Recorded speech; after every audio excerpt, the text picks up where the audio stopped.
felt my own mouth fall open as Mr. Irons stepped proudly forward and took Ahmed's bag into his hand. I could hear Ahmed growling like an angry lion and felt Josie taking a step forwards as if she wanted to kick Mr. Irons in the leg just as hard as she could. Everyone around us was now looking at Mr. Irons, waiting to hear what he was going to say. Mr. Irons puffed up his chest and, stroking his moustache, looked at the cameras. He had just opened his mouth when screech! Everyone jumped and turned as the largest two gates of the palace began to slowly squeak open. A hush fell over the crowd as all of the cameras and reporters and crowds turned away from Mr. Irons towards the gates to see what was happening. After a few seconds, the gates clanged to a stop, and two of the Queen's special guards, with their large pointy swords and giant black hats, marched from their huts at the front of the palace right up to the corner of each gate and gave a salute.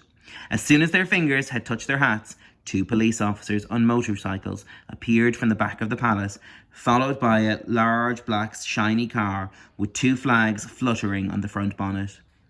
The flags were golden yellow and red and blue and showed dancing lions and a harp. Almost immediately, whispers and shouts began to fill the air. "It's the Queen! It's her butler! It's the royal baby! Quick, take as many photos as you can. Make sure you're rolling."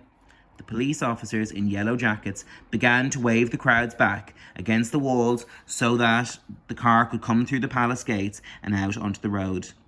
Even MP Fry and Mr. Irons were forced to move to the side next to the Queen's large water fountain.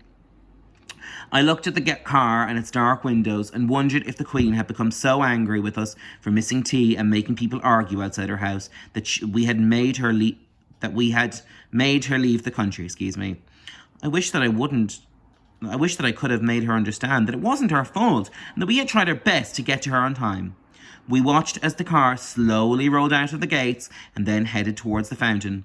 But instead of passing it by and continuing up the red road, it stopped right in front of us. Ahmed grabbed my elbow and I grabbed Michael's as a door swung open. Everyone gasped as we waited to see who it was, hoping it would be the Queen. But it wasn't. It was a man, a very tall, tanned man with brown and white hair, dressed in a black suit and wearing the largest golden necklace I had ever seen anyone wear in real life. He looked like he could be a mayor, but I knew the mayor of London was a woman called Pia Mukwit, and I had seen what she had looked like in the newspapers, so I knew it wasn't her. Looking down at me and Ahmed and Tom and Josie and Michael and bowing his head at Uncle Lenny, the man smiled and said, "I hear you're running slightly late for your scheduled meeting with the Queen." Josie nodded and opened her mouth, but instead of saying yes, she gave a hiccup so loud that it seemed to echo across all of London. It made her turn so red that even her freckles seemed to disappear. "Let me introduce myself. I am the Lord Chamberlain and—" "Whoa! You mean you're the man who sent us our invitations?" interrupted Tom. The Lord Chamberlain smiled again. "And you must be Tom." Tom cried out, "Whoa!" again and looked at me. He poked Michael on the arm and as if Michael might not have heard, and whispered, "He knows my name." "And you must be Josie and Michael and Ahmed."